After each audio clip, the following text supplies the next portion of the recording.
young generation, like Prime Minister Trudeau, that we penetrate the cabinets. I also want to reiterate how deeply sorry Canada is for the situation this put President Zelensky and the Ukrainian delegation in.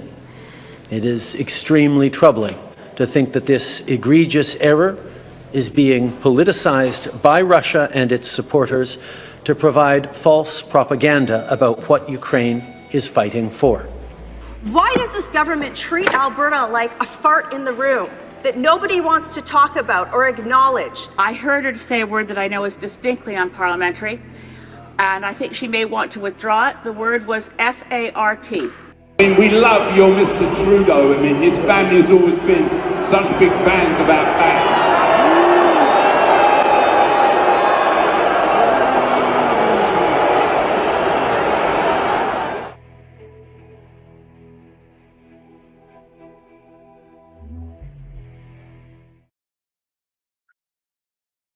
Hey everybody! What is going on, everyone? Thank you for tuning in yet again to episode 5 of the Maple Files here. I'm your host, Snow Himbo. This is, of course, my co-host, Yeti Jesus. As you can see, he is outside, so he is currently touching grass. It's true. I have actual video proof of touching the grass. That is grass being touched, which is something I would strongly advise against at all times, but sometimes it's not too. What was your weekend, bud? Pretty good. I was out of town for a family wedding. Apologies in advance, everyone. I am recovering from probably food poisoning, so if I'm a little stupid, then there's a reason for it. But yeah, all in all, it was nice though. I think I needed it was like an extended weekend. I think I just needed one of those like burnout breaks from work, because yeah, Nice. it was getting to the point where it was like, all right, I need a breather. This is too much. What about you? How was your weekend? Oh, it was good. We actually got out to see a couple friends this weekend. We went to a piano battle bar, which was pretty fun. So, but most of the weekend I've spent trying to design some 3D printed clips for my solar power generator power station, the portable one, just so that it can hold the panels in place.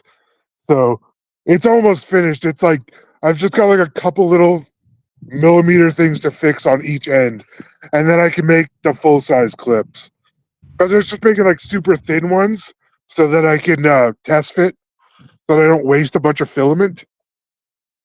Yeah, for sure. And we've been, me and my wife are moving out to the East Coast, so we've been planning ordering our last few things that we've needed. So we recently got a like a yurt style tent that we got online. Our stoves came in, my axes, chainsaws, all the fun homesteading stuff, so that I can recreate this garden I have on a massive scale for me to eat food. That is pretty awesome. Yeah. Here, I'm actually going to turn my camera around. Okay. Oops, that's not what I meant to do. Doo-doo-doo.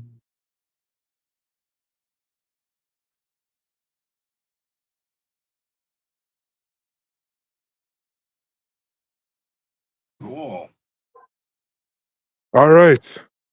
Now I can show off the backyard a bit. But as you were saying before, I just wanted to introduce everybody to the topic of today's episode. We're going to be covering self-sustainability, and I'm actually really excited for it, because this is something I've really been excited to learn more about and get better at myself. I think we could all take steps to become more sustainable in our lives. especially if you're someone who like to participate or does participate in direct action, such as strikes or general strikes or what have you. Even for mutual aid purposes, it's super helpful. Anything to kind of reduce your reliance on the system and being able to like sustain yourself. Because I mean, at the end of the day, I think regardless of everything else, um, I think there's no harm in being able to take care of yourself when shit hits the fan. Because we all know at some point shit will hit the fan, and yeah, the It's, more prepared it's everybody. inevitable at this point. So, Yeah, yeah, I can't wait to see your cricket farm. I mean, you don't have a cricket farm. I've had a cricket farm before, though. I used to own lizards a lot when I was younger. I was gonna say, My mom, yeah, my mom got so annoyed because the lizards left, and she's like, "I can still hear crickets in the wall." yeah, big same actually. Crickets and mealworms. I had a bunch of anoles Nice. and two iguanas. The iguanas Oh, are cool. insane. Yeah, I always wanted an iguana. I never got that.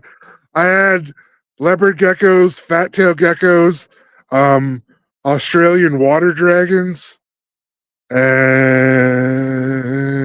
I think that's it.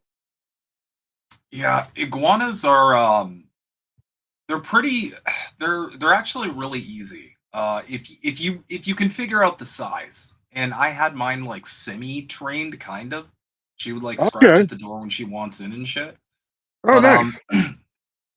yeah, they're really easy diet-wise because you can essentially just feed them anything. Um, you know, they're omnivorous, so they eat whatever. It doesn't matter. Yeah, Uh kind of like me. yeah, exactly. So I'll tell you a little bit about the garden back here so far. Yeah, let's So, dive in. so this right here is just some pole beans that my father-in-law planted. All he did was these ones. He sowed these right at the season in the dirt because they're relatively cold hardy. You can start them a little earlier. Mm, Uh, same with the carrots here. You have to wait till it starts at least after the first frost in wherever area. And then my father-in-law actually put these rain gutters down here over them to keep warmth in, to keep the soil warm, to help with oh, the nice. germination. So, because that's the one thing with germination is you need good warm heat. These are some wildflowers in the back that I just found out about. Nice. So, and then Yeah. over here we have, I think it's called the veggie pod. It's basically it's just a standalone um, soil garden, right? But it also has, if you look at the back, you can close this part to keep out insects and birds and stuff. Because birds and insects will eat a lot of your leafy stuff. And Yeah. as much as I'm willing to share, they're not the greatest at not ruining the plant altogether. So, but in here we have some beets. I believe this is broccolini, what's planted here. Nice. This was romaine that's bolted now. So we should start to soon get some flowers and you can harvest your seeds. Um, green leaf lettuce here. And I believe this is carrots again. So much the same as this one. Um, we have strawberries down here. We have some more tomato plants over here growing. Um, this, I believe, is portulaca, which my wife just really likes to grow it. And these are gooseberries here. Ooh, And nice. then, so in the greenhouse, we've got tomatoes and lots and very deep brush of tomatoes. So the two at the end is ones we bought just at the early start. These ones here, I started indoors about February-ish or March and started growing them indoors before we transplanted them outside. And as big of a mess as they look, it's all healthy. Like there's no brown in here. It's all green. Yeah. We got lots of tomatoes growing. So like that's the one thing with plants. You don't have to trim it too much, but like see here we got curling and stuff. You would probably go in here and take this one out, which I'm just going to do with my hand because that's what I'm going to do. And then so Yeah. these ones are Pomerosa pinks, and they're a beefsteak variety I had seeds from. This is a Okay. tomato paste type. It's an bush early, and then this one in the back is okay. This one is also for tomato paste. I don't know if you can see this, but Yep. so it's got lots of little Roma ones coming. The kind of egg-shaped ones. For those that don't know what a Roma tomato is, I assume these are beans again back here. So you can start to see them coming through a little bit right there. Some more here. And then these are dragon roll peppers that I don't know what they're like yet. I just bought the plant because I thought the name was cool and I like peppers. So, because I'm a bit of a child when I decide what I want to grow. That's a I fun would. name. I'd These probably are have some done the more same. peas. This is a small variety though, because it's really stocky though. But it's like most pea plants, I'll show you when we get outside again, are a lot more like strung out, not on Hmm. drugs. So this is another pepper plant, but I'm not 100% sure what type that one is, to be honest with you guys. But so that's for the most part the greenhouse. We had hail recently, so a lot of stuff did actually get damaged. But Ooh. like these tomato plants out here, these were all kind of like planted at the same time as the ones inside, but there's still tomatoes on it and it's still alive. So I'm gonna come out later tonight and probably get a bigger steak on these ones. Because all I have is Hmm. here. But we got tomatoes coming in here. These are beefsteak. That is one of the weirdest tomatoes I've ever seen. I don't know if you Really? can see that one. That's a curious tomato. Yeah. So this is a raspberry bush. It's a thornless one, which is really nice because then you don't get your skin ripped apart. These Yeah. ones, on the other hand, are all raspberry bushes as well. So there's four more here. This was I think it might have been an Evans sour cherry. We just Hmm. picked all the cherries off. There's probably 100, 200 on there. They were really good though. Um, this is a cherry tree we planted last year. So it's going to take a few years before it really gets growing, but it has at least grown a bit this year. So, um, if I did it again, though, I would have planted in better soil. So we just kind of dug up and then planted right in the ground before I knew much. But so this is a Saskatoon berry. There's nothing on it though. So I don't actually know how well it's going to do, but we'll see. And then over here, this is a hardy kiwi tree, and it's not really done well at all, to be honest. It's actually gone backwards, so that's unfortunate. Because this is what I'm more interested in growing. It's kind of like a kiwi grape. Hmm. So, and then over here we have grapes. This is a Concord grape. This one is a blush grape, or sorry, Frontenac. And so it's actually growing some grapes this year. Not huge, but it's coming. And then over here is we have the apple tree, but because of the giant hailstorm, almost all of the apples have hail damage on them. Oh, damn. So my plan to go out when we go to the East Coast is use like a netting or something to prevent any kind of damage and stuff like that. So, but that will be stuff I hopefully can figure out. Yeah, no doubt. That's a smart call to have a covering. That's a problem I have right now with my little baby garden. It's yeah, it's we're getting some bites from bugs. So yeah, having a covering would definitely be a good call. Yeah. Yeah, that's always kind of one of the things we were thinking about too, because we actually Calgary gets hail like every year, like a good ridiculous amount. So Yeah, I definitely remember that from that area.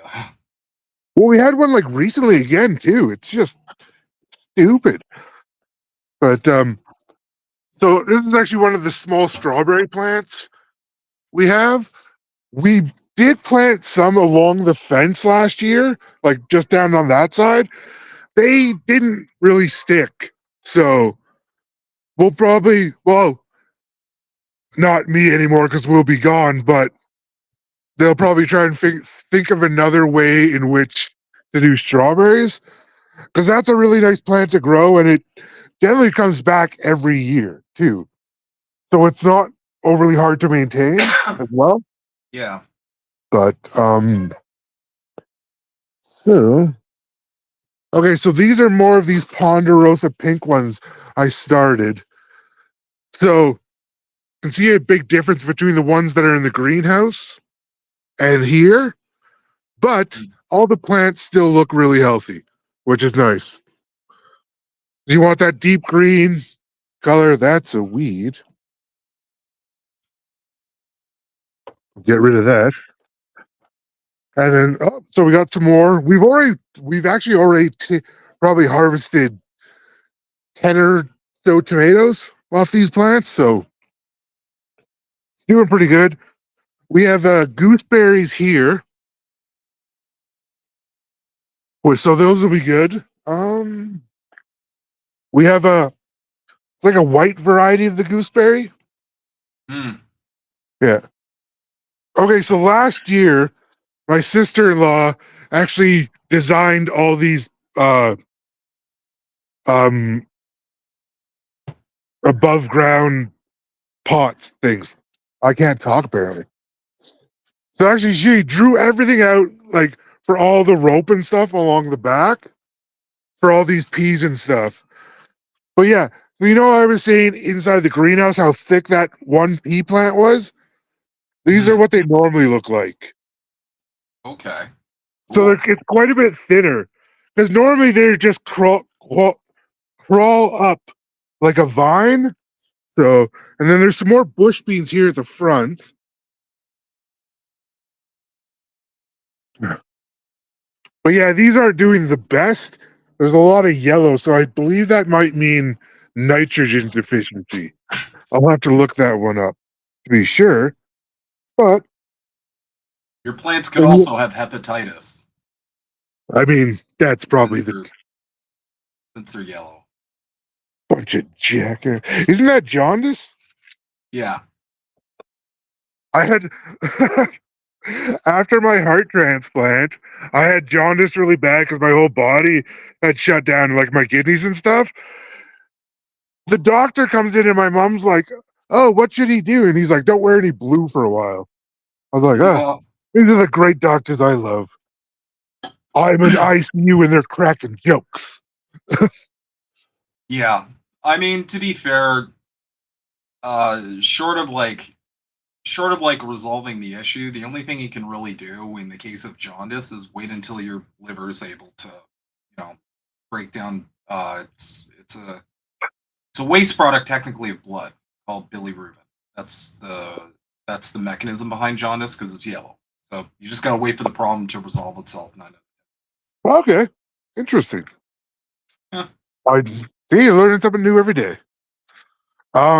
This is another little pepper plant. This is more of a green peppers, though.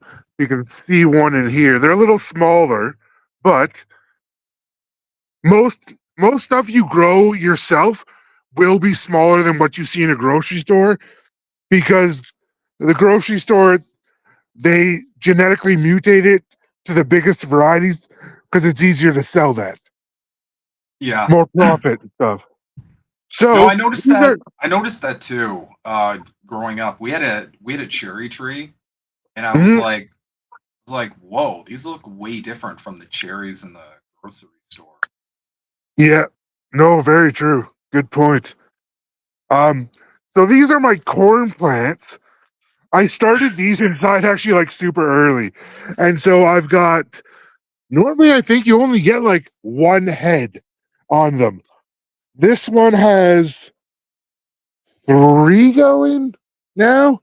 And then it's also got another stalk going, which looks like the top. Because when you Hmm. grow corn, it'll grow to the top, and then the top will spread out, and then the pollen will fall onto the silks, like this stuff. Okay. And then that's what actually fertilizes the corn, like the niblets. And then that's how it forms. And actually, I can show you a bit because there's one of the. Oh no, I cut it off yesterday. Damn it. We had one that was growing, but it was like the corn niblets were on the end. So you kind of Okay. like it showed what happens in a much better version. Actually, this one kind of a bit. If you can see, like right here, it Oh almost looks yeah. like it's starting to make kernels, right? Hmm. Yeah. So normally that would happen further down inside the husk. So, but no, yeah, normally you're only supposed to get like one cob out of these things. So maybe just because I started them so early, I will have to investigate more of that again, but I will let you folks know. And then down here, I have another little pepper plant. This one, I can't remember if it's another dragon roll or if it was a banana pepper one. Might be the banana pepper, actually, by the looks of it. Okay. So cool. Yeah, like we've got a fair amount of stuff growing. We've been living here with my family-in-laws for almost 2 years now. We lost my wife and I lost our house a couple years back, just because like my health issues and all the fun stuff and COVID. So, but had we not lost our house, we wouldn't be able to be moving to Nova Scotia and starting Yep. like stuff I've always wanted to learn and do. So I'm like going to a giant candy store for me. Like, I want to grow everything. Yeah, for I'm real. actually one of the things I want to learn how to grow is pomegranates. So, because I love them. Also, Uh, it was a crabapple tree. So there's a ton of crab apples, but you can see even like if you get a little close in here, all these little dents, that's all from hail. So that kind of like happens the same thing to the apples on the other side, except for where they had more room, did a lot more damage, right? mhm. Sorry, I forgot to pick up my glass. Okay, so over here we have a honeyberry tree, which it's probably not going to get any of them before we move. So, but we bought that last year. Um, that's the one thing. If you want to start gardening, things like trees, it is easier to just go and buy a small one, just because Yeah. it takes a couple of years before they can even fruit. So, I mean, if you have the time, do it. I'm trying to start a lemon tree from seed in the basement. So, I'm not having the That is greatest super success cool. with it yet, and then not 100% sure what this one actually is either. The requisite zucchini plants that every garden has Mm. that nobody ever wants to eat. I've got 150 zucchinis. Nobody talked to you for months. In anticipation, you're going to offer zucchinis. These are another type of bean. These are a bush bean. Which means they kind of grow like a little bush, essentially. Then in the back, you have more peas and stuff like that. These ones are a little bit thicker though, as well. So, but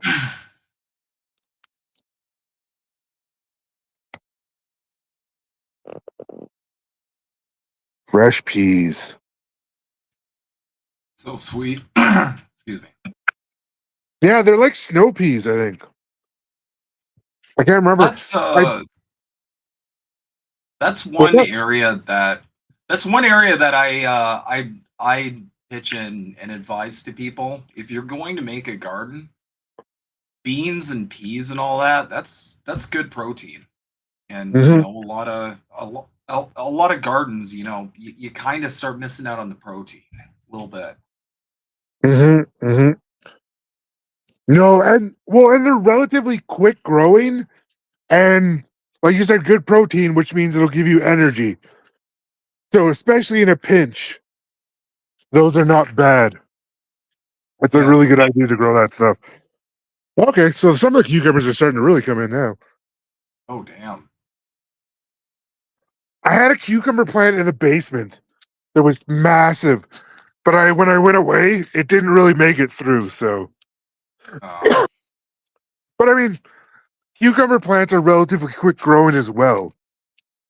And if you look back at like the old indigenous and Aztecs and all those different cultures that used to they grow in a system called the Three Sisters.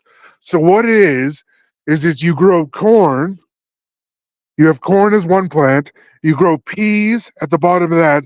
The peas will grow with the corn and grow, so that'll give something for the peas to grow onto. And then you grow anything like cucumbers, zucchini, squash along the bottom, and it'll act as ground coverage, which will prevent weeds and stuff from growing as well. And the peas add nitrogen, I believe, into the soil, which the corn needs. oh So it's a awesome. bit of a like a regenerative system in itself.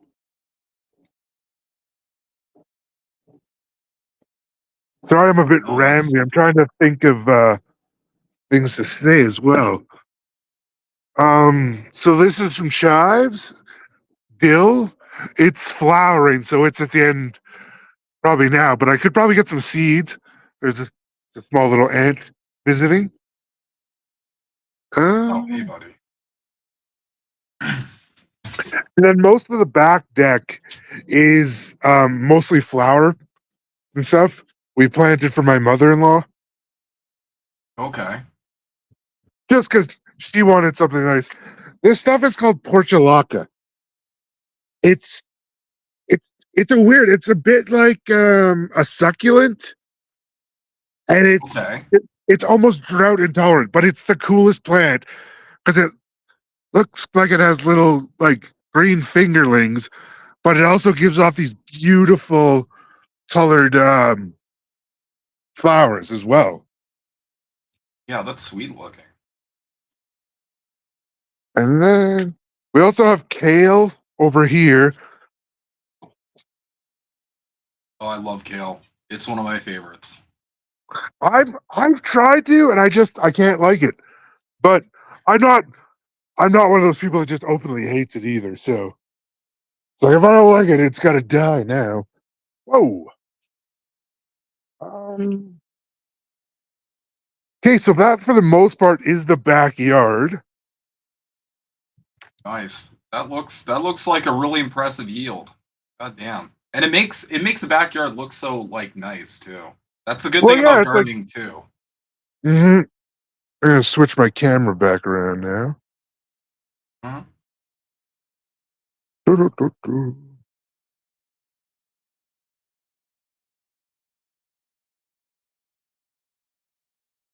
There we go. Hello again. Now you can see my beautiful face. Yeah, but no, that's awesome. I'm not gonna lie, that's inspirational. I think I found my watermelon plant. Oh, there you go.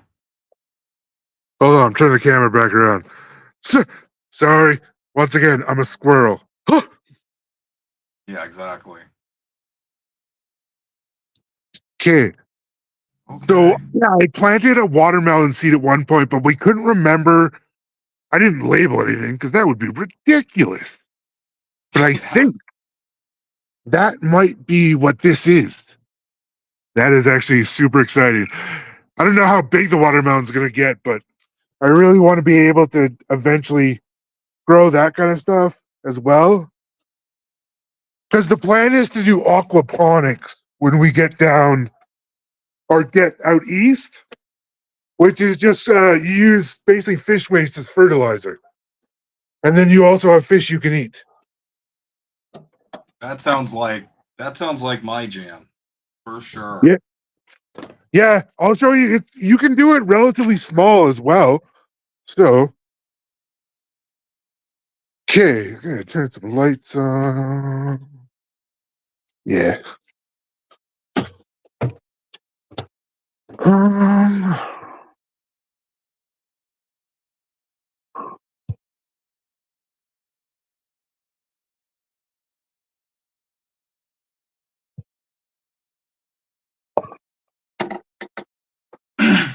Here we go. Okay, so this is my solar generator. Nice, So it's nice. got two solar panels that travel around it. I'm in the process of making these clips, so I'm just doing the rough outlines to get both sides. So I gotta go a little bit more because I need to slide. I need to get the equal length on both sides so that I can Gotcha. have, you know what I mean, right? So the idea Yep. is it's just gonna clip in. Oops, I don't want to clip it there. So it just clips on and then flips in. Simple. Nice. Yeah. So, and then, so here I have a 30 amp solar charge controller. This is a 2000 watt pure sine inverter. You want to find pure sine inverters because any electronics, computers, that kind of stuff, if you use a modified sine wave, it's like done in chunks and it's not good for the components. It's how you end up frying a lot of things. And then I have fuses, amps for a 250 amp fuse and a 40 amp fuse. The 40 amp fuse is from the solar controller to the battery. The 250 is from the battery to my inverter. And then I have two AGM batteries, which is it's this type of gel mat battery. So it's not like the old style that are just liquid. I Okay. don't know a ton about these yet. I did buy them off Kijiji, which is oh wait, you know what Kijiji is? We're in Canada. Oh yeah, I don't have to of explain that. course. Basically Craigslist for Yeah, gas. yeah. So everything's connected there, and then I have the two bifacial. Bifacial means it actually grabs sun from the back as well as the front. So one of the suggestions someone said to me was to make like a white surface behind them, and that'll help reflect it better. So, and then here's a bunch of random tools and stuff that I've been working on. Okay. Cool. And okay, I will jump downstairs. So I'm going to log off for 2 seconds, and then Alrighty. I will join you downstairs. Sure, man. See you in a bit. All right, cool. Well, there you have it, guys. I'm gonna be honest, that's totally inspiring to me. Um, my sustainability journey is pretty limited right now. I will say though The solar power thing, that helped us out huge this weekend because we were out of town. So I brought my little solar powered. It's like a charger, and we were able to keep that charged throughout the whole weekend, just with the beauty of the sun. And it kept our phones charged, kept the vape charged, and I want to get more into it. Um, and obviously, we'll get into further specifics with Yeti, who is by far way better at this than I am. But I guess kind of the point of like us kind of delving into this world is I'll tell you my point. Maybe it'll speak to yours. Um, at the end of the day, you know, you never know what's going to happen in this life. Um, Electromagnetic pulse takes out the power grid, or it's just one of those shitty Canadian storms that we have a million of each year. And having like backups, especially self-sustainable backups, are really helpful. Same thing with food. Having sources of food that you can just grow yourself. In addition to not having to deal with all the pesticides and you know chemicals they used to make the food for, you know, max profit. Because again, we live under a dictatorship of capital, as I have explained. Um, it's more of a mental health thing too, though. My mental health has gotten better since I've kind of gotten like solar power and gotten you know, started a garden because it reduces your reliance on the system. And especially people who are interested in stuff like mutual aid. So, for example, you know, I remember interviewing a while back someone who started up a local mutual aid thing here in Ontario, and it was just, you know, sharing food. Um, you know, for things like a general strike or even in hardships, right? Even if it's like an emergency that comes up, maybe it's a vet bill. Um, this stuff helps. You know, being able to provide for yourself helps. It's it's why I'm so into fishing, to be honest. That's why I've always been so into fishing because I love the idea that I can just go to a water source and access food. It's really comforting. And let's be real here. We don't know how bad this is going to get. This will all be useful in a fallout situation. And we're living in a world where how many wars are we up to now? How many inches towards midnight are we really really here? Uh this is all important. And especially if you're planning on doing something like a general strike, the most common rebuttal I get when I talk about direct action, general strike, you know, unionizing, all that.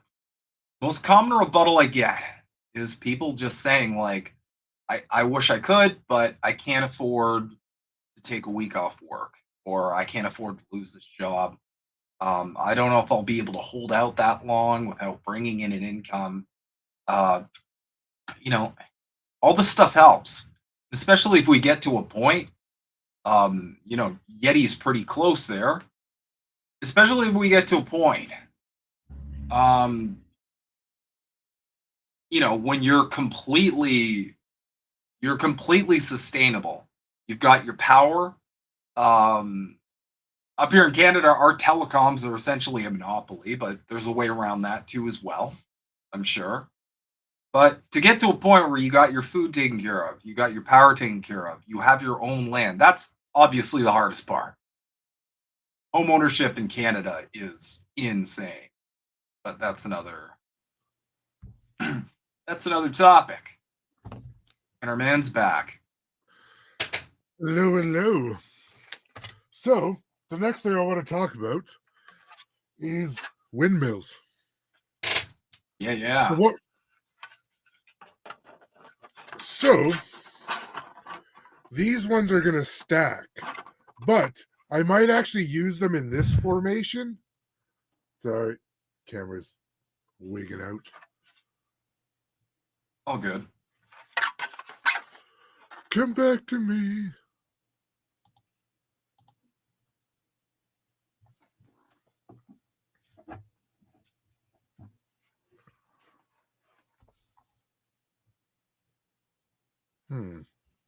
Oh man, it's having a time.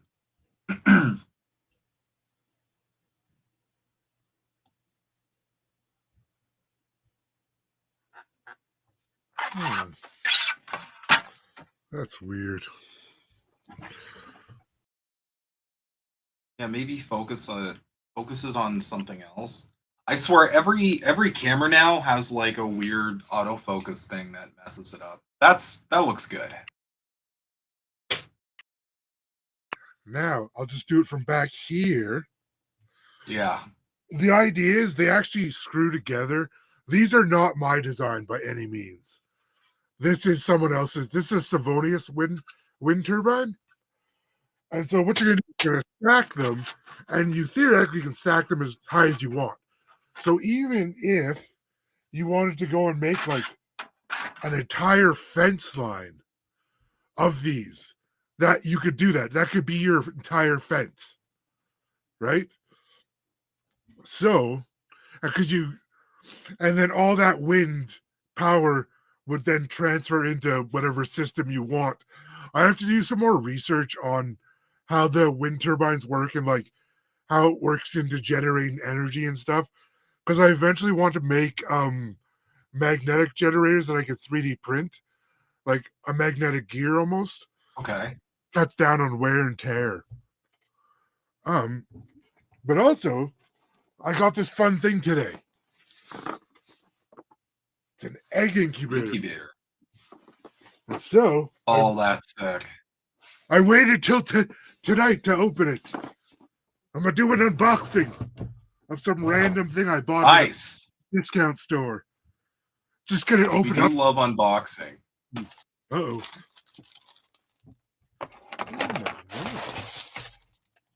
Oh, that'll work.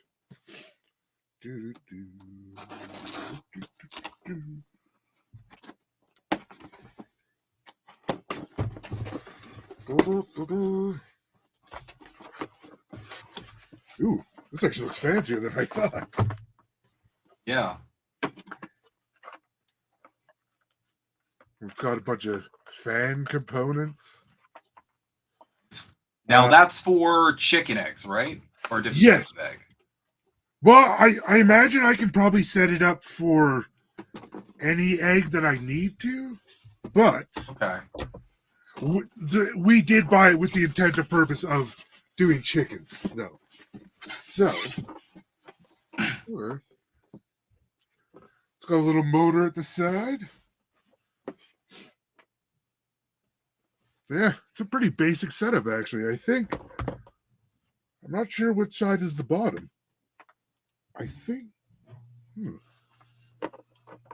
Yeah, we're going to have to wait to look on that one. But, so for the most part, yeah, it's got temperature gauge sensors, a lot of little things. So hopefully it works.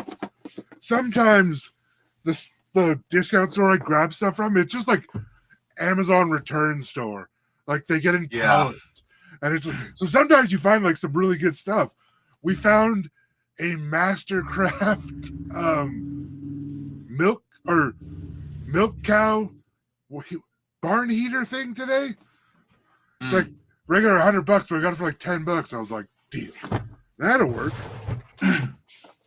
So, as far as that stuff goes, so that's the more of the sustainable tech stuff that I have at the moment.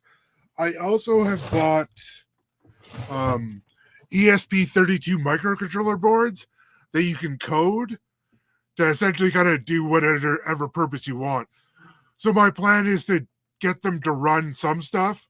I'm not 100% sure what exactly, but I am going to use it in like my aquaponics and hydroponics, and all that kind of stuff.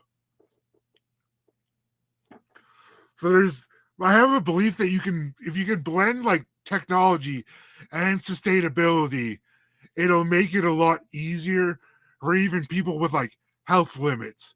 Like myself, I'm waiting on a second heart transplant. I'm not going to be out there digging holes likely. It's just not probably going to be something, right? So like for me, I'm going to have to wait, but we're eventually going to have to buy some equipment to help with digging. Most people will probably not have to do that. They can get away with digging by hand. My wife would prefer I didn't have a heart attack. Yeah. That's a fair thing to not want.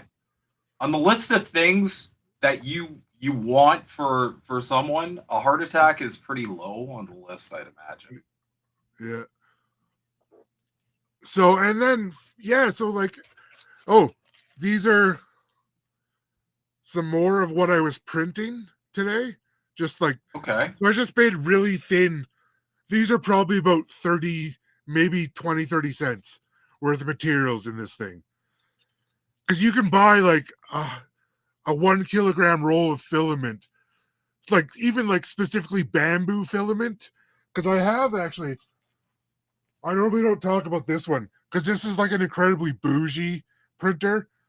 I have a Bamboo Lab Carbon X1. It has AI tech, but it's so simple to use. I can send a print from my laptop in my bedroom, and I know it's going to print. Like it just works every time. This son of a... My Sovo, on the other hand, has been the one I learned a lot on. So it's not as user-friendly, but it's a lot more user-friendly than, say, printers from 2 years ago, too. So, well, maybe 4 years ago now, because that's getting a little bit old. But, and then, so what I've done on this printer, sorry, I'm talking about 3D printing because I believe it's a massive aspect of the sustainability and technology. I will share my screen in a few minutes to show like Tinkercad, and I'll demonstrate like how actually simple it is to do, like to make stuff like little crap like this. Like it's just going to be to hook onto stuff to like hold something in place, but like I would have to spend hours trying to find something like this to work that I would still end up having to rig up.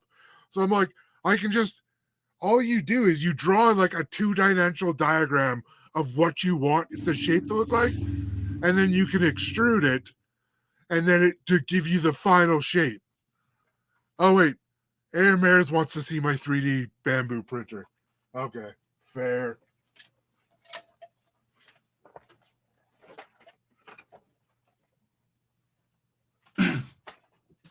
Because I mean, don't forget, folks, that's another element of sustainability too. Being able to just 3D print anything you want, that's awesome. Yeah, and so PLA filament is actually a corn-based plastic. So it's fully biodegradable. That's only for PLA though. Like, so this stuff I've printed in ABS because it's a lot harder and like rigid. I don't want flexibility, I want strength in this stuff, right? But when you go and print something like, well, I'm not going to show a Benchy actually because those are useless. But I've made a, what is it? It's a miniature printing press for my sister-in-law. So it goes together. Wow. This was all printed in silk PLA. It's broken because sometimes I'm a Yeti and I don't have patience and things break. But so like I've printed out, like it's got different panels to do it. It rolls through. You can screw it down right onto a little table. But like if you want to do sustainability, a lot of times you're going to be doing you're going to want little things. What's the word I'm looking for? Sorry. Wait, maybe I should switch back to my phone. But, okay, so this is my X1 Carbon. This type of printer is what's kind of called a bed slinger. It goes back and forth. This bed goes up and down. And so all this stuff up here, I printed in individual sections, in 4 sections. And it's to hold the AMS unit, which is a multi-material system. So I have 4 filaments in here, and this thing will print different colors. And what it does is, really wish I had a longer cord for this, to be honest. But in the back of the printer, there's a spot where it'll actually cut filament off, and then it'll go and switch over the color of the filament, make sure it runs all clean, so you don't have any blending of colors. It's got artificial intelligence, so if there's anything that happens with the print, sorry,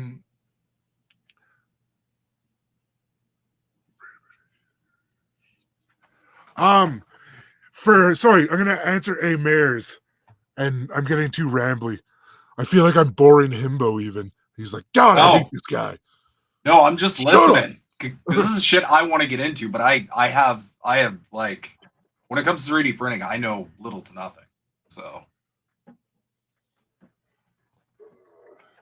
yeah. Question: what's a brand printer do you think makes sense for the everyday person who just needs to fix their home and garden? I forgot I actually have a third printer I forgot about. Nice.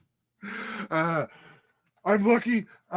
We got the first one at a discount, and my wife has been gracious enough to indulge me in my efforts.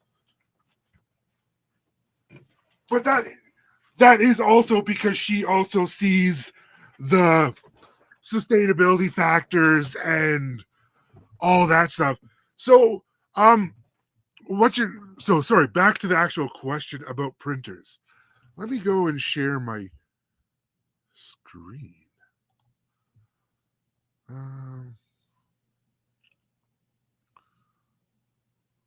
Window. Entire screen. Here. Oh. Oh, there we go. Okay. Got it. So,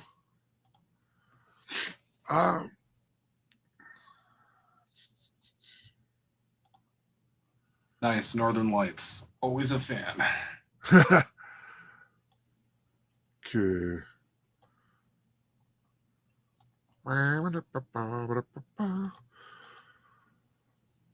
So the printer I have that's this Soval SV06, the one right here. Sorry, I gotta get out of this so I can see where I'm pointing at again. Okay. So this is a Soval one, and I think I paid like $400 for this one, but they actually have a new one. I'll just go to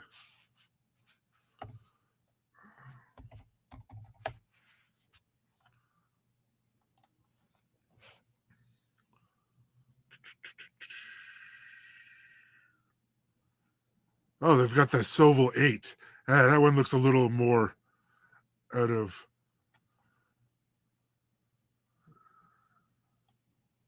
Sorry for using Amazon to demonstrate this. But, so this is a Soval SV07 that I'm showing here.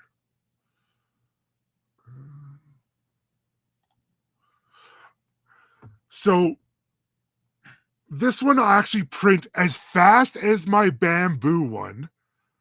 It doesn't have all the same technologies and all of that kind of stuff. But this is the next generation of this.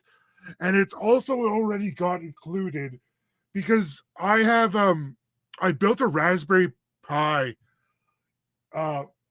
clipper for this Soval that I have. So to make it faster and better thing.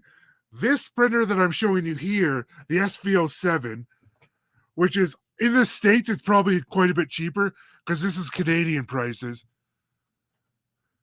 Yeah.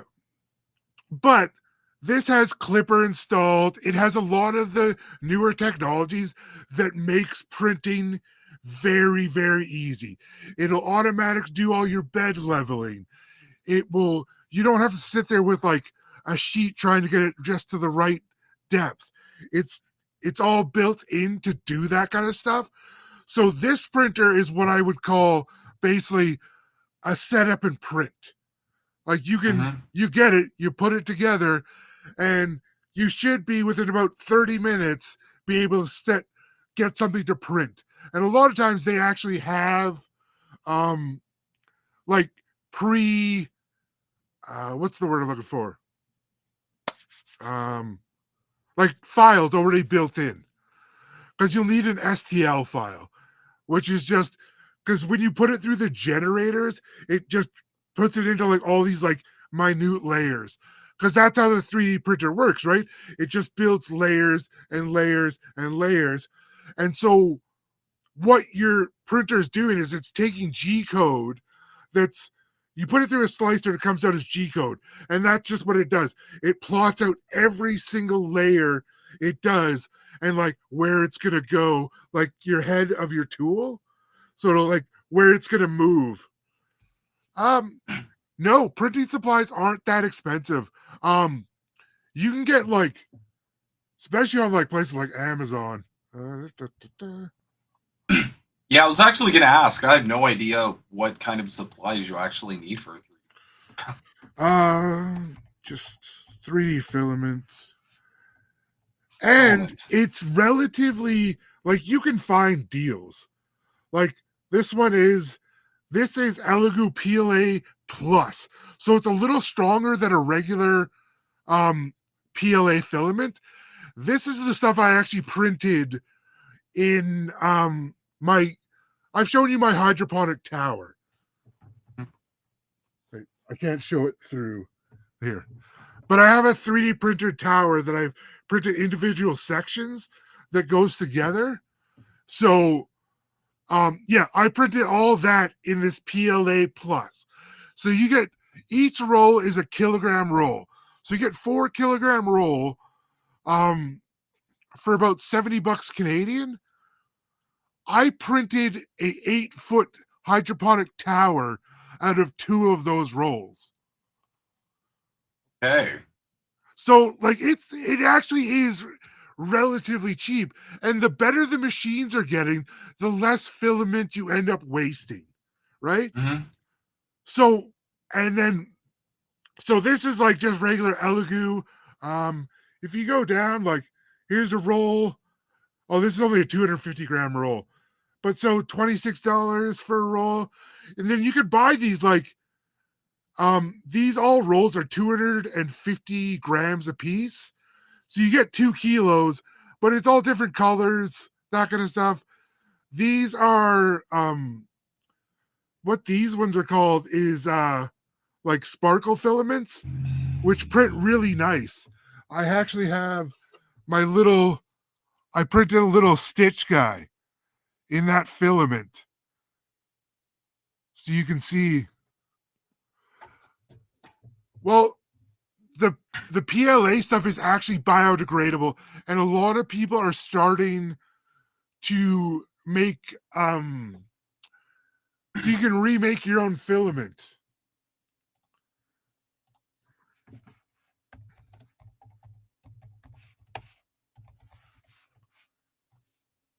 That's not what I wanted.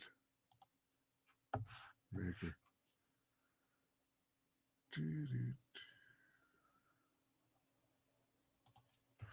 Let's try Fruiter. That's the one I wanted. So I think this is an extremely expensive one no, that's not the one I want.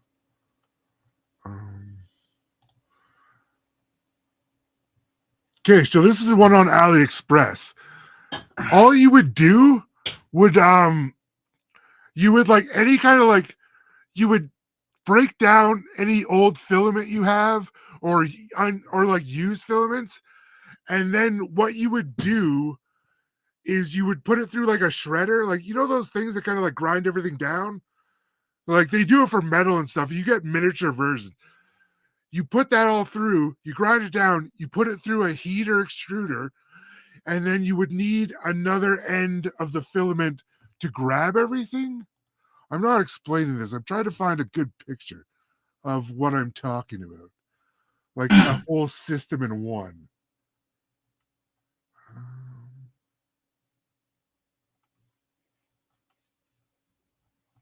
Okay, this is a good picture, actually. So right here is your heating element, like your extruder. So that would heat up the remnants of the filaments. You would then push out into a 1.75 millimeter thickness or diameter, sorry.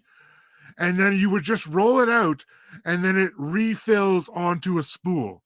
So you would have to build a system to do it continually, or you would have to sit there and just like manually roll the actual like filament roll so it would come out. But PLA isn't toxic, it's corn. Very good point. Because I'm a massive nerd. A lot of people like to watch TV and stuff. The reason I learned this is because I like watching how-to shows. Like that's what I grew up watching the Discovery Channel. How do we make that? This kind of stuff has always been my interest. So I just spend lots of time watching this stuff. Like some people listen to podcasts in the background. I listen to YouTube videos about, yes, you can cut down plastic bottles. If you look up on YouTube, on the videos, just look up making 3D filament, and it'll show you. People have done it out of just like plastic bottles they found on the street, which is a good way to recycle that stuff, at least, because then at least you can make something. And in a pinch, you can use the rich. Just kidding. Yes. That was a joke. Biofuels. That was a joke for the intelligence agents watching me. Hi, don't work too hard. CIA, I hope you learned something too. They're like, shit, that's a good idea. We're going to Yeti's side. So yeah, so essentially what you have is a hopper that feeds into like a metal grinder thing, grind everything up. It goes back through a heater, extrudes out. You get the roll of thin filament. Wait, that's a horrible way to show this. Hey guys, look at this. Here. I've got a roll of, this is Polylite, PLA, but this is just what the filament is. It's just a little thin roll, comes out, goes through the extruder, and then you would roll it back up essentially. So for demonstration purposes, break that one. If my heater extruder was off camera, you would need something that continually rolls to get your filament. But that is some stuff that I want to learn more on, because I think what I'll end up doing is making a 3D printed version mixed in with what's the word I'm looking for? Like mixed in with like some aluminum and stuff, like for like harder gears. But even they're starting to come out with 3D filaments that are metal. So, because essentially you're doing the same idea as forging. You're heating the metal up to a certain temperature till it's malleable, and then you put it into a shape, right? You're just not heating up so much that it's going to become like oozing liquid. Yeah, and there's like 3D printed houses now. Like essentially you're using cement, right, to print it. But so yeah, that's the extruder. But yeah, so even like there's a lot of different 3D printers. Let's go look through. We'll go look through some 3D printers, and I will give some random recommendations.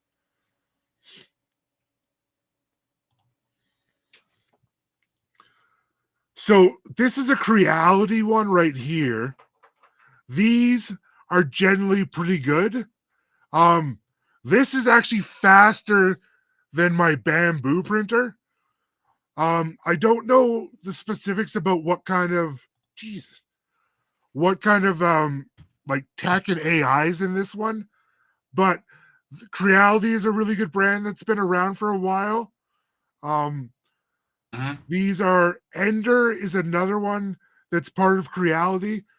These are like, this is an open bed slinger style. Some filaments like ABS.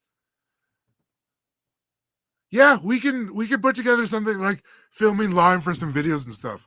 I'll get to work with that. So this is, like I said, this is a bed. There we go. This is a bed slinger variety. And so this is an open box. So some stuff like ABS that's like printed in this stuff, or carbon fiber is another one. Which I have. Where's my carbon fiber?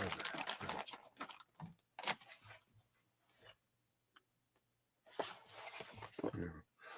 Oh no, this is TPU, which is a flexible filament. But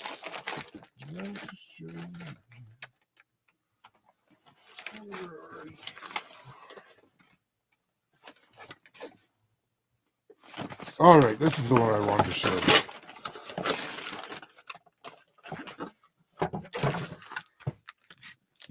So this is carbon fiber. This is a carbon fiber PETG. This needs like very warm atmospheric temperatures as well as like a high heating temp. So it doesn't print well on stuff like this. PETG in general is not great for printing on open beds. On like an open frame, you would want to use something like a closed chamber. You don't have to go to this extent, but you want something that has an enclosed chamber. So, like this Flash Forge one, this is really nice. I like these Flash Forge. Flash Forge was the first printer I got. I found it at a discount bin store, and I got it for like $250 because I talked the guy down. So nice. Yeah, that was how I got into it, and I was kind of lucky that I bought a small one, because like almost instantly my wife was like, "Yeah, we're gonna need a bigger one." And I was like, "Yeah." I mean, I said it first. It wasn't like she came out of nowheres. But so like this one's $700, but it's a 600 millimeter printed thing. So like my printer prints out this little thing in about 15 minutes, which is great. I'm not printing any asses here. But so like this is still a bit expensiver, but this is also going to be a printer that you can pull out of the box and just print, right? With no real issues. It's 220 by 220 by 220. So I think that's about 9.86 inches. So you can almost get a foot. I bought my Soval one specifically because I could print 300 by 300 by 300. I wanted something I could make big prints on. So, but yeah, so something like this is a little bit cheaper.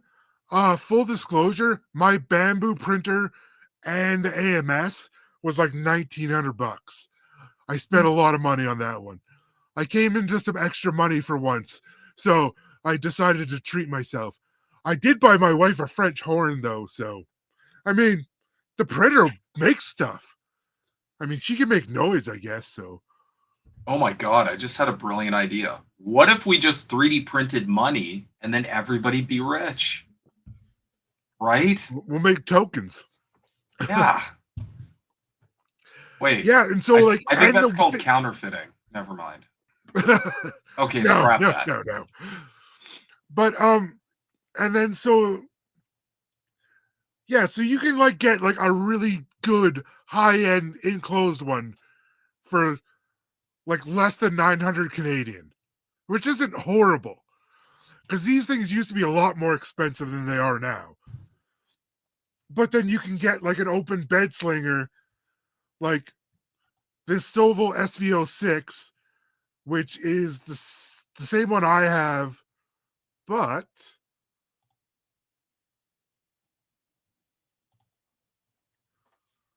right. Let me just check something.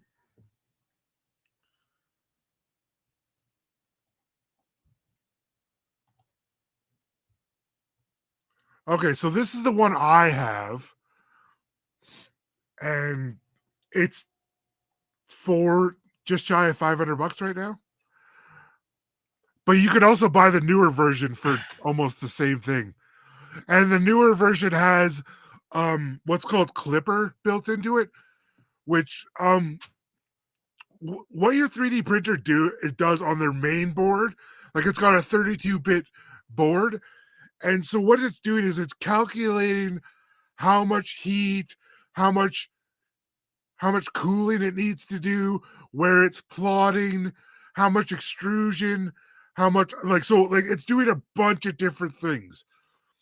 So when I built the Raspberry Pi Clipper, what it did is it took over all the heavy duty math. So I built it with a Raspberry Pico 2W. So it was like $40, I think, for it, and it's a 4 gigabyte one. So and what that does is makes my prints cleaner, makes it faster. Your adhesion is going to be better, so your actual strength when you're building this kind of stuff gets a lot more, like it's going to be a lot more cured and set. No, none of my printers need water.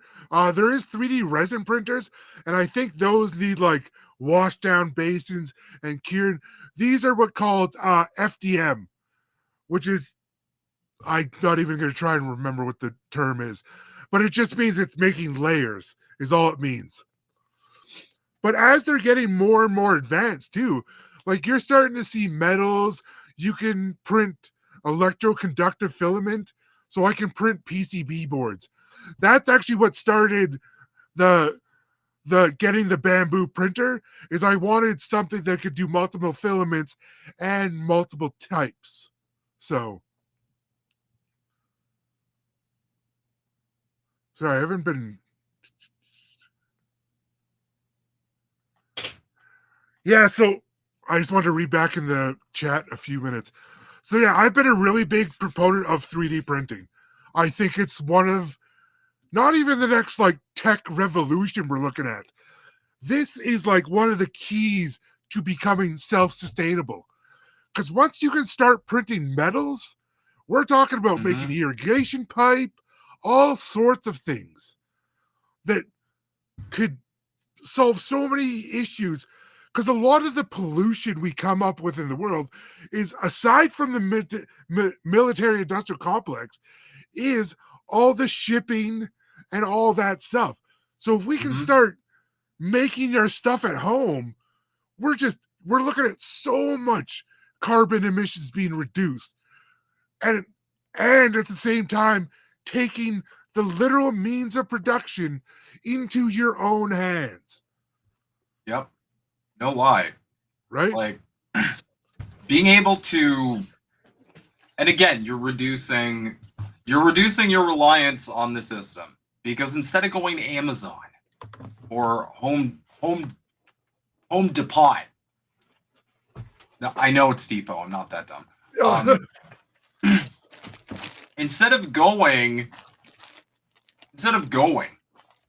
to other places, which again requires money, you have a means of literally creating nearly anything, as I understand it. I have a bunch of friends who are into 3D printing, and they've talked about all sorts of crazy shit that they printed. Oh, they printed claymores and machinery. They printed machinery, for Christ's sake. Oh yeah, I was going to show you Tinkercad.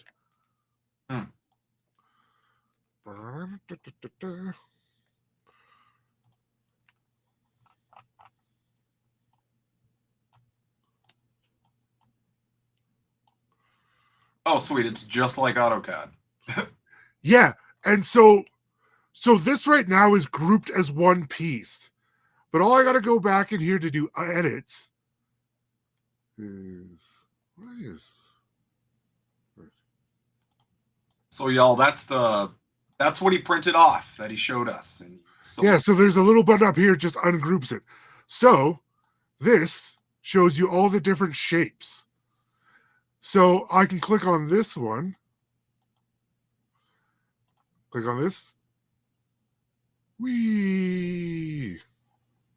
Extend it. Go back. You can also just click on it and then move it wherever you want.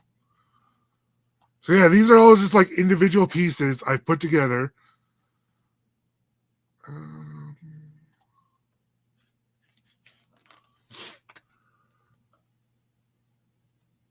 That's a daily.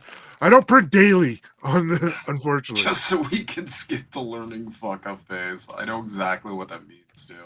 Oh no, that is part of the reason I spend so much time learning about this stuff, is so that I can teach people that I know don't want to do that or don't have the time.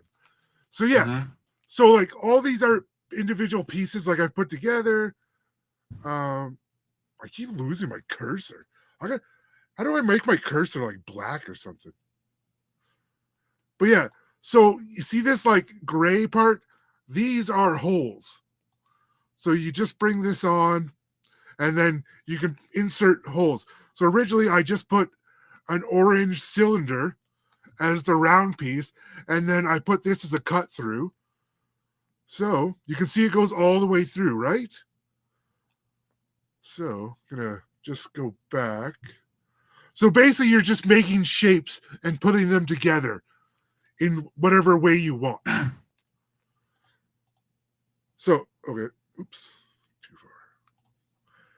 And then once you have all the shapes together, kind of like what you want to do, I use this little square here to just click off a piece. I didn't do it perfectly. I still have to do a little better, but I was just doing like little shapes in ways I could figure it out to like get it to sit right before I make the actual like finalized product.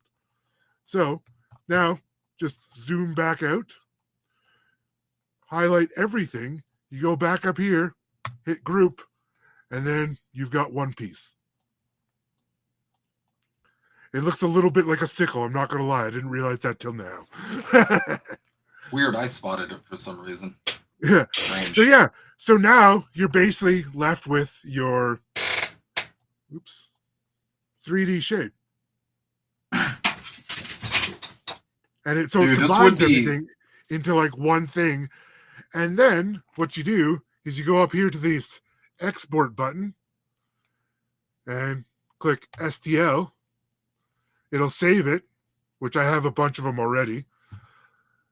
Then I would go over to... I'm just going to open up my Bamboo Lab. I think I already have the thing print on it. Okay, so this was one of my earlier ones. But all you do is you would go in here, file,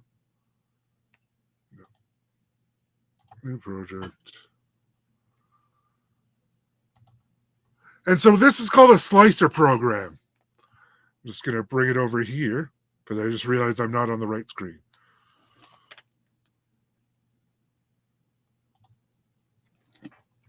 Okay, so you can zoom in, you can move all this stuff around, all that fun stuff. But, so, when you want to load something, all you're going to do, I'm going to screw this up, watch. So I'm not going to remember how to do this. What the? Why is this?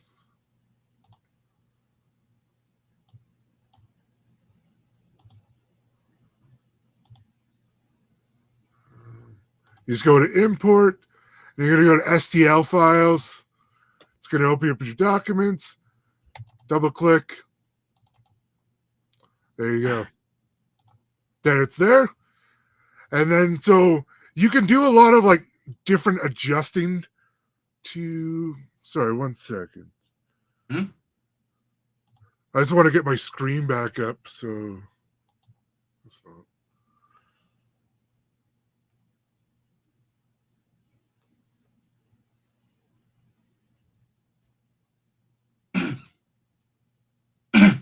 You know what it reminds me of? This reminds me of like the very first like prototype for that cool Star Trek machine where they just like press a button and it makes like prime ribbon shit, and it just makes it from like materials. Mm-hmm. Okay, sorry, I just wanted to bring up the screen so I could see what I'm saying or where I am. Mm-hmm. So anyways, so this is your original prepare plate. There's lots of things you can adjust and all that stuff. I don't really adjust a lot of things because I'm more interested in getting stuff to print so that I have workable stuff. There is lots of guys that are really, really good that can like get in depth and tell you like what every little intricate like part does. I understand most of it, but I don't go into it because that's not really what my objective is. But I'm grateful that people do. So, and then, okay, so the next thing you're going to do, you're going to go to your preview. So that's just going to give you this. It's going to slice. It slices your layers. And then if you go up here, it just gives you all your filament dimensions, all how much weight each thing is going to cost. Or not cost, how much it's going to like weigh. And then, so you can just go here, then shows you that. Then you go to the print plate. And then all you're going to do is literally hit send. And it'll send it to my printer. My printer will do all the, it'll bed level automatically. It can set up time lapses, but I have to get a bigger SD card for it. And then there's also flow dynamic calibration. So if you look over, right over here, where these green lines are, so what it actually does, the printer, is it will go and do a bunch of like test lines and then it'll go back over with a LiDAR scanner. It will do calculations on how well it printed the line so that it can then come back and do the optimal print onto the print surface. And then it'll print the first layer. This is why this thing is stupid expensive. It prints the first layer. It then will go back, recalibrate the first layer, make sure everything looks perfectly right before it goes on and starts printing your actual product. So one of the things little annoying things is it takes like 10 minutes to get printing, but this thing goes so fast, it'll print this thing out in 14 minutes, in like 7 minutes of actual printing time. Whereas on my Solvo, I'm probably looking at closer to like 20 minutes to 30, right? So you do still save a bunch of time, but like this stuff is fairly easy. And so I'll show you another slicer program. Oh, sorry, I'm just going to close that. And then, so that out of Tinkercad. And then, so another one is called Kira. Yeah. And as soon as it's done loading, I will move it over to my other screen.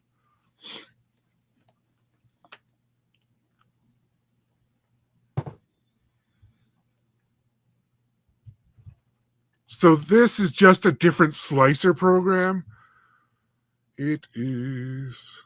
Move, bitch, get out the way. So this is just another slicer program. It's similar idea. It's just from this one, you can take it and then put it into different, because each printer kind of has their own operating software. That's another reason I added Clipper, so that I can have one hub that I can connect all my printers through that I can use then from a database. But I'm going to eventually get back to it. And so I can loop all three of my printers into, and then I can just basically send everything from the web to print. But yeah, this is just another type of software. So, and then these over here, you can go into your quality. And then, so your walls, so you have wall thickness as well. And then, so this is where stuff gets a little harder when you're learning. That's why I like the new machine, because it does everything for me. But you put it through and it'll give you what they say is the best estimate for your printing temperature and then your bed temperature. So your actual bed heats up as well, so that it gets a better stick when you do that first layer, because everything kind of depends on that first layer. Because if you don't have the proper adhesion, you're gonna have warping. It might just fall over, and then your whole print's fucked up. Like, I have tons of prints where things fell out about halfway through the print, and I was like, "Oh, that's great." So that's not going to come back. So like this kind of stuff is all relatively easy to use. It just takes a little bit of time to learn what you're doing. But there's like tons of videos. There's who's some good ones? Chris's Basement, I think is his name. He does a lot of 3D printing. He's got a really big YouTube, but he does a lot of really big stuff. There's all 3D printing, or all 3D DP. There's an Australian fellow that does, like, he was an ex-teacher.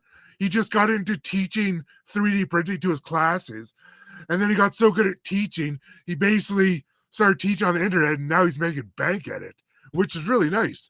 Because that's the kind of stuff people you'd like to see you make money. Like, yeah, there we go. Chris Riley. Yeah, Chris Riley. So if you guys are interested, check that out. Damn. He's got some stuff.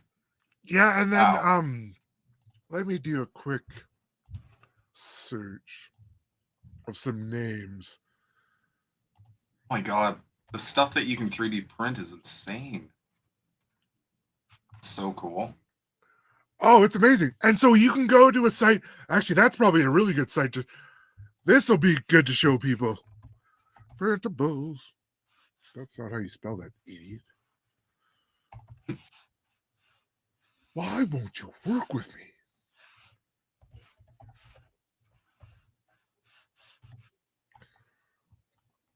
Sometimes my fingers and hands don't like to work together. Okay, so yes, I'm okay with it.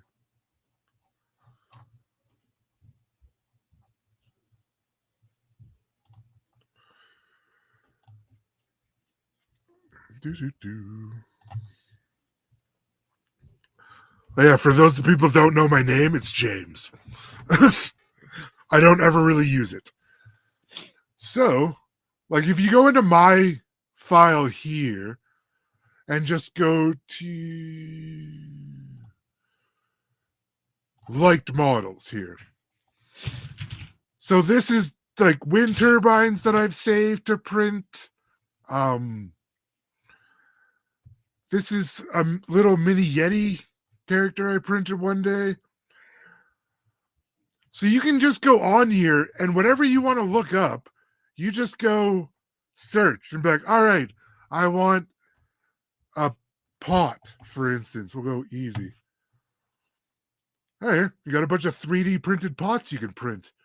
And you just go in, you click, go to files, and then you can just download the files. It's super simple. And then, so you'll take one of these files and put it into one of the slicers, like Kira, the Bamboo Labs, any of the ones like that. And then that basically takes you to the print. And then you just keep hitting yes, yes, yes, print. And then you print. So it's really nice. It's some fun stuff. A clamp. So yeah, you can 3D print clamps, vice clamps, all sorts of little things. That's so cool. I've actually printed a couple drawers before for under my desk, which I found really useful. I just did a really bad job installing them, though. But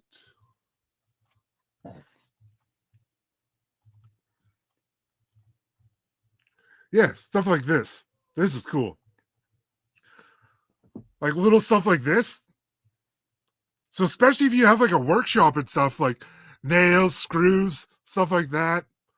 So yeah, so this will show you the pieces. This is showing you the individual files for inside. And so what you're going to do is you'll print each piece as you go. You put them into a slicer and you'll kind of like change the orientation to make sure it's the best printing. Like this one here, you would just print with the bottom down, would make the most sense. But you guys see like what I'm kind of saying? Like you just kind of, so you print that and then you put the pieces together and you end up with this. Yeah. Right? Like it's not hard. And this will cost you, I don't know, like $1 in filament, maybe? Like depending on what kind of filament you use, right? And different filaments are more expensive. Yeah, so, and like even, so with my bougie Bamboo Labs printer, wait. Like even their filament isn't like unreasonable.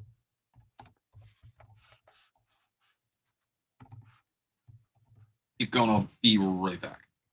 Yeah.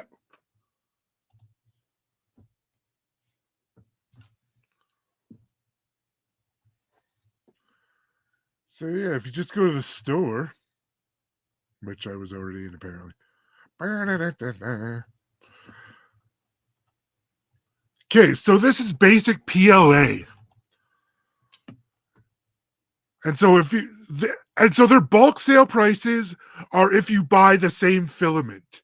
It's not they don't kind of let you package it, which is a little annoying, but also not the worst case. But so you can get like, see, biodegradable. So you know all these different colors, blue, yellow, pink.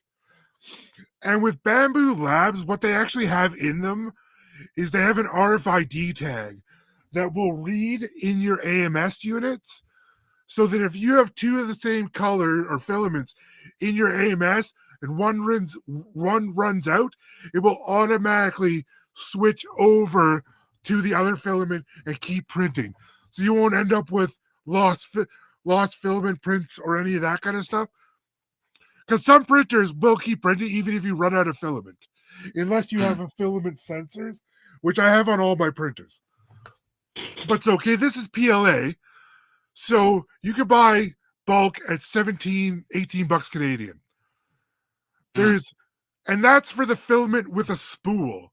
If you go into getting a refill,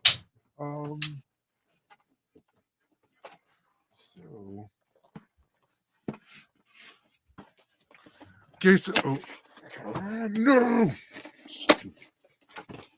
I don't want to wreck that yet. But so the one thing with the AMS on the Bamboo Labs is you have to have a plastic roller. But if you have cardboard, you can buy these refills that split open. And they're relatively cheap. I think they were only like $5-6.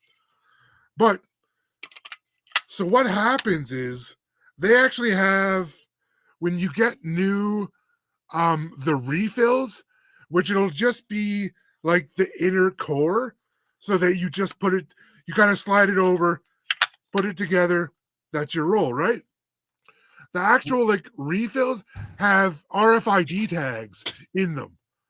So your AMS unit will automatically be able to tell what filament, what type of filament it is, and anything else about the filament automatically, which is, like I said, it's a very bougie, but it's for me, for like what I want to do, awesome because it's dummy proof. You won't end up with failed prints, which will save you a lot of money in filament. So that kind of stuff to me was worth the price. I mean, definitely at first when I bought it originally, I was like, I hadn't got to use it for like 2 weeks, and they were on vacation, and I was like, oh man, like I think I wasted a bunch of money. But then when I got back and like started using it, and just how easy and simple it was to just print stuff, just let me know so I can try stuff, was just phenomenal. But okay, so Awesome. go out of this one. So, and then you can get like PLA matte, and then this is PETG high flow. So this stuff is specifically built to work with high speed printers. Because one of the things with PETG was you could only really print them at about 100 to 150 millimeters per second. Whereas when you're using your bamboo, you can print upwards of 500. So they basically had to go make another filament to make it work. But PETG is really strong. So I do like that stuff. Then you've got ABS, which is what I have, what I've printed these in. So fairly decent price. Like I said, like you buy 3 rolls of these, you pay $20 a piece. That's not that bad. Like, look at the price of like buying a plastic garbage at the dollar store. You could print one of those and still have like a third, probably quarter of a third of a roll. But you could just, and if it doesn't work out, you break it back down. And once you figure out how to like repurpose the filament into new filament, if you make a mistake, you're like, all right, I'll make a new one. Screw it. And then there's all these stuff that's called like dual. So there's PLA dual silk. So it'll give you a double color. I don't think I have any of my print stuff that I've done in this kind of stuff. But and then there's like some translucent stuff too as well. So like say you were doing printing some like covers or whatnot for like just some see-through covers and stuff like that to cover some plants or whatever. You can do it in that translucent color, and it's essentially like you're making those corrugated panels you see in like sunrooms and stuff like that? Yeah. Like you can build them in panels that size and then put them on a roof, right? Like you can build this stuff. Yeah, it's going to take more time, but you can set your printer to print overnight, come back, you're like, oh, it's back, right? Like it's working.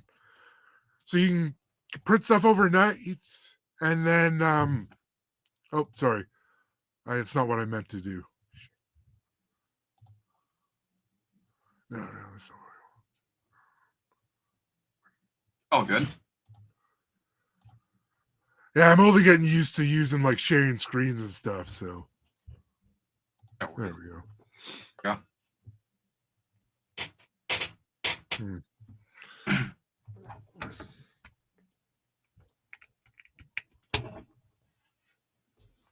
Yeah, this has been damn. Yeah.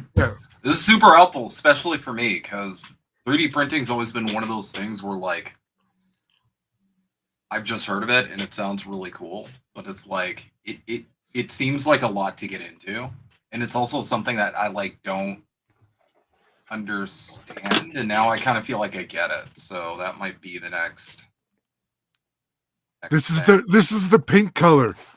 So I just noticed someone said the pink and the turquoise. I bought pink. Pink is one of my favorite colors in the world, specifically hot pink.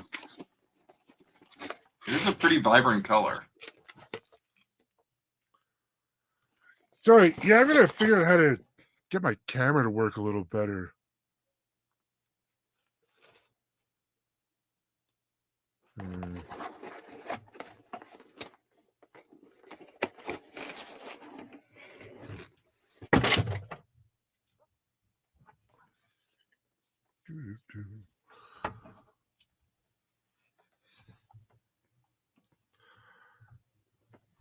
I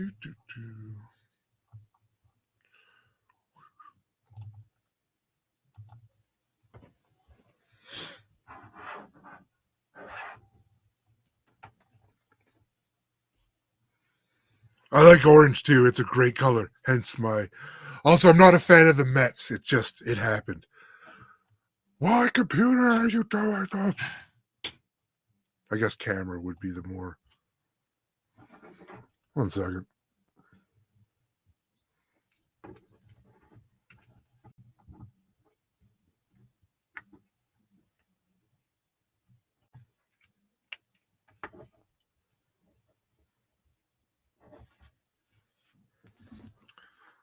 There we go.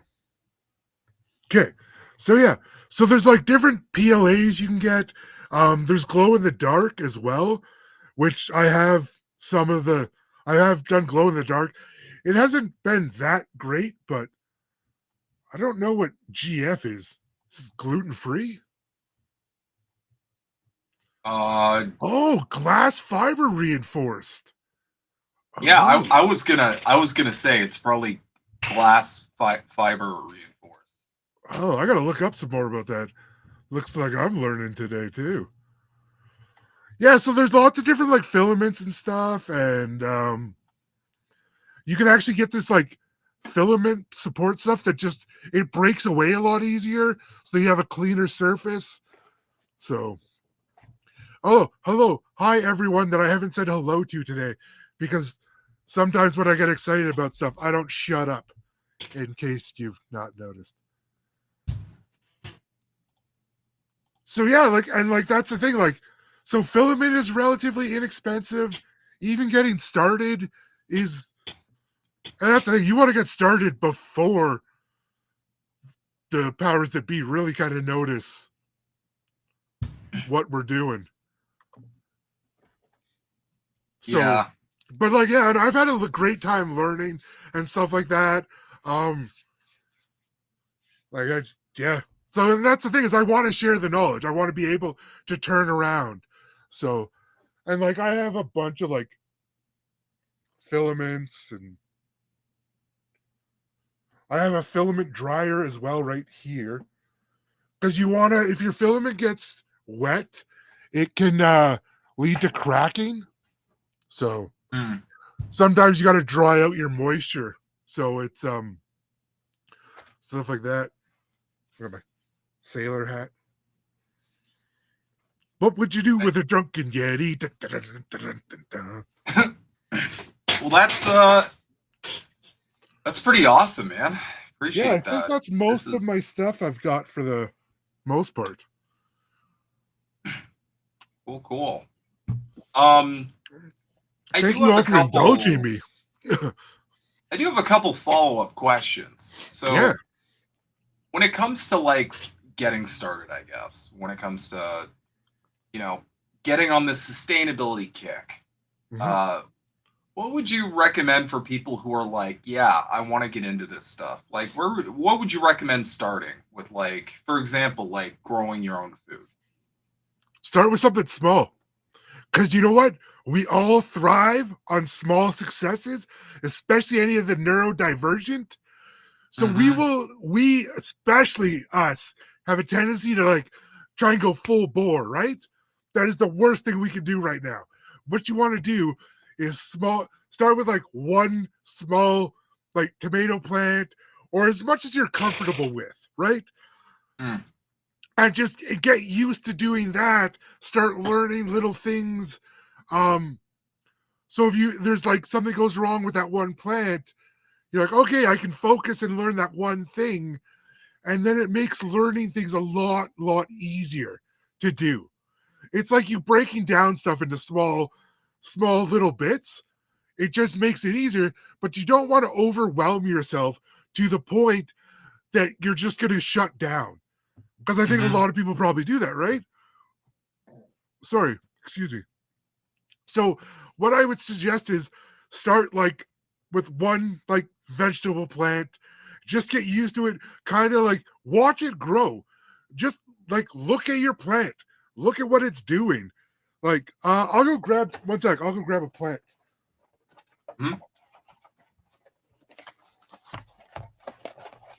I've got a little Calamando orange tree I can show you. Once I escape. I'm trapped.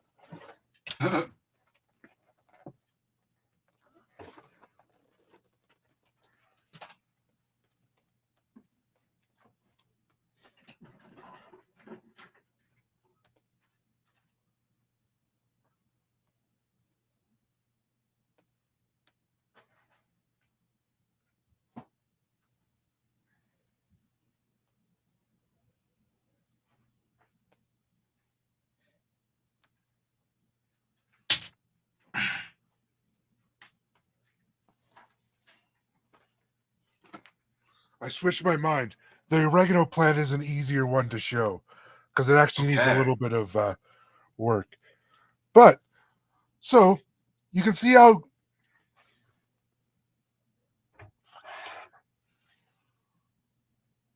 Well, you can't see anything now, so... But, you want to always look through your plants. What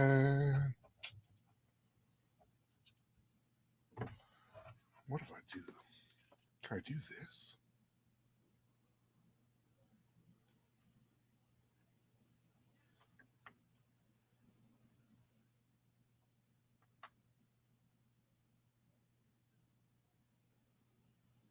I just wanted to, like...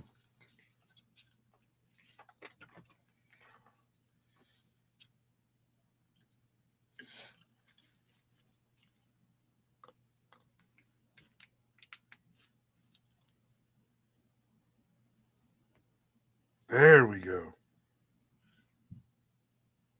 Nope. Oh, there we go. Now it's in focus. Good. Yeah. See, yeah, so most of it's green, but you can also see right here that so those aren't looking good, right? These couple like little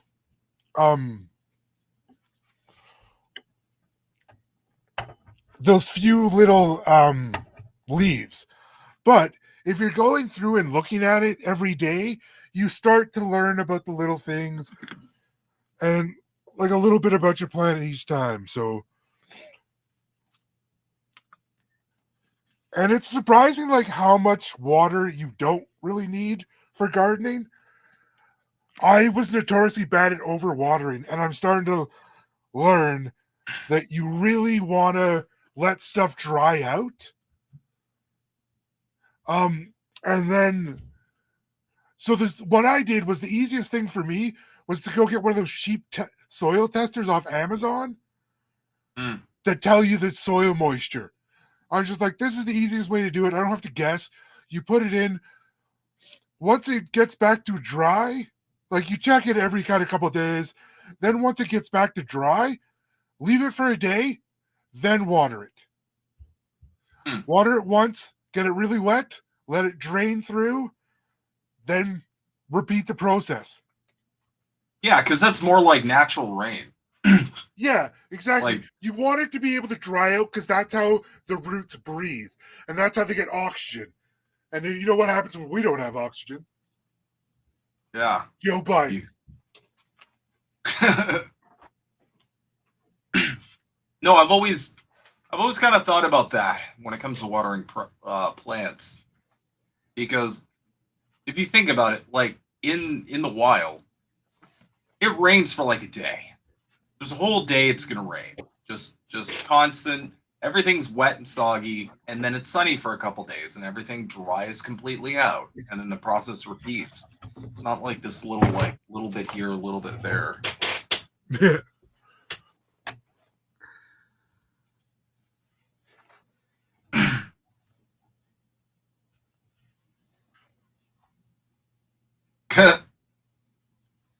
There we go. Can we clone a Yeti in a 3D printer? I mean, you might need a little bit of a bigger one, but yes. I'd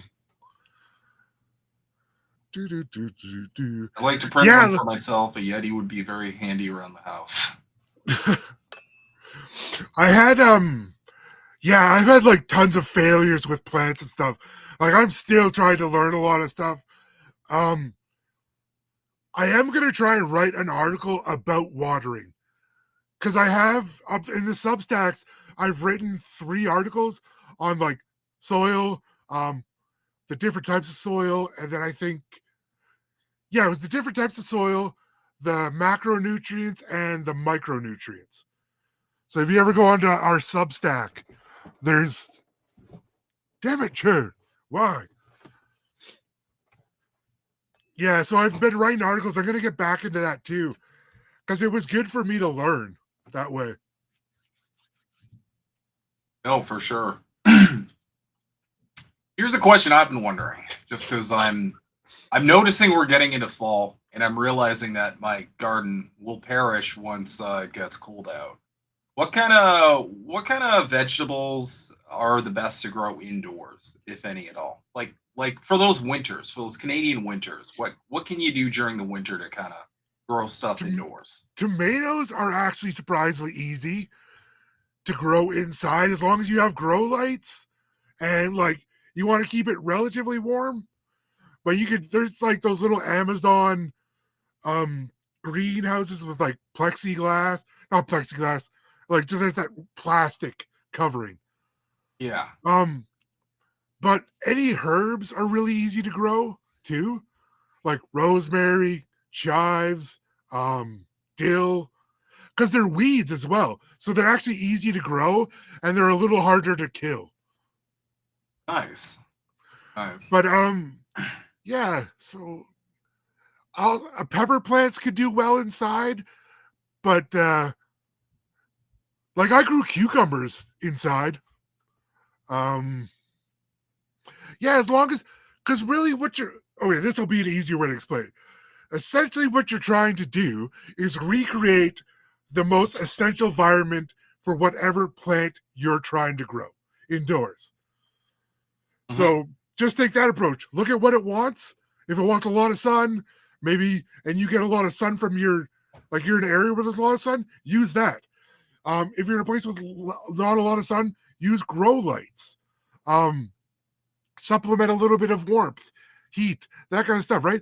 Figure out what you want to grow, whatever you want to grow, because what you want to grow is going to be what you want to eat, right? Mm-hmm. So you're going to be a lot more intrigued and want to spend more time learning if it's going to be like, oh, I'm going to get like a lemon out of this versus like, oh, I grew zucchini. I fucking hate zucchini. So, right? Nice. Yeah, potatoes. I've heard raves about potatoes. But yeah. Potatoes are fun to grow.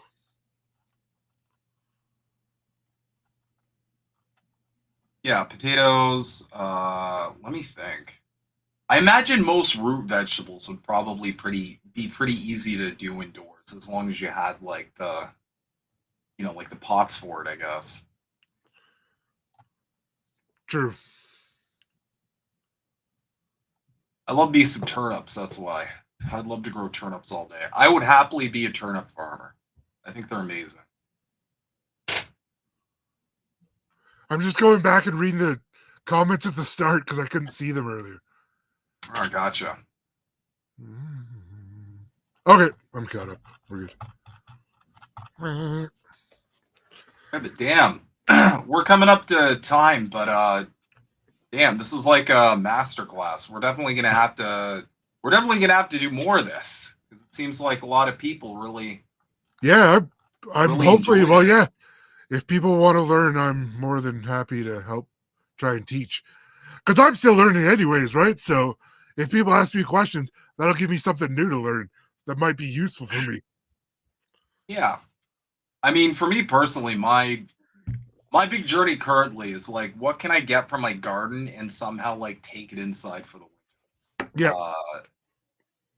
Instead of just like, I don't know the logistics of it all, but I imagine once the frost comes and once the cold weather starts, everything's just gonna die. I don't know what vegetables are like perennial or whatever. Yeah, that might actually be a good project. Because we got beets, I plan to wait. Beets are, Way too much lettuce. Oh my God, we have too much, ridiculous amounts of lettuce. Strawberries are a good thing to grow too, actually. They are tricky, though. They are not fun. I'm still working on that one. Yeah. My only battle is like, how do I keep my cats away from this? Because cats, I don't know what it is. My cats, with every single plant I have, they're like, I'm going to fuck this up until it's dead. And then it's like every plant, they're just like, they don't even really eat it. They just like chew it and fuck it up. And it seems like they just want to destroy the object. It doesn't seem like there's any like There's incentive no reason past. yet. Like, it seems like there's no incentive past I'm gonna ruin Dad's day. Yep, that's pretty much. I think that's cats. And they'll look at you like they're doing it too. They're just like, "Oh, look, I'm just gonna knock this over the counter." That's what I hate about my cats. They always give you that like, they give you that stare like, yeah, I did that shit. What are you gonna do? What's Yeah, up? you love me. Now check out my butthole, which is what they do on stream every stream. So that's fun too. Like, cool. Thank you for showing a bunch of people that. I appreciate it.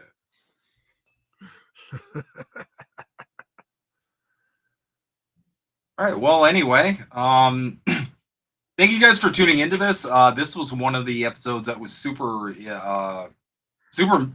informative for me. I'm glad I helped. Yeah, for sure. The reason why this stuff's important, once again, is, you know, it's this is all important, especially if you live up here in Canada. I mean, you know, being self-sustainable, you know, especially for wintertime, and figuring out, you know, Have how a to good night, weather Amers. that. Mm-hmm. Have a good night. Thanks for coming in. Learning how to do this and kind of get to a point where you're self-sustainable and, you know, you're not as dependent on basically other systems.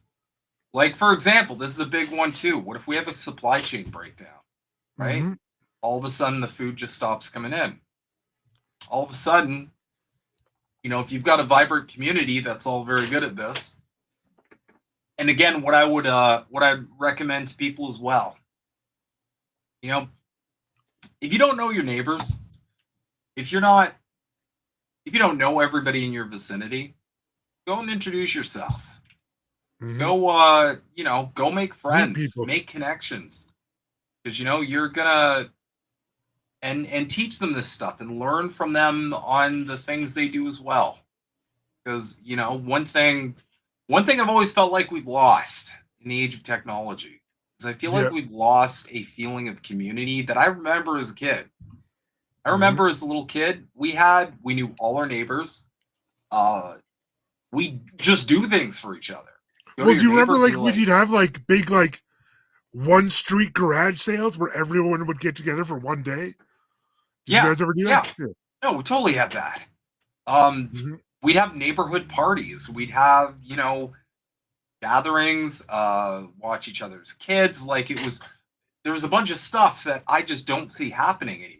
And I know part of that is technology and part of it is everyone's just busy. They have less time on their hands for one reason or another.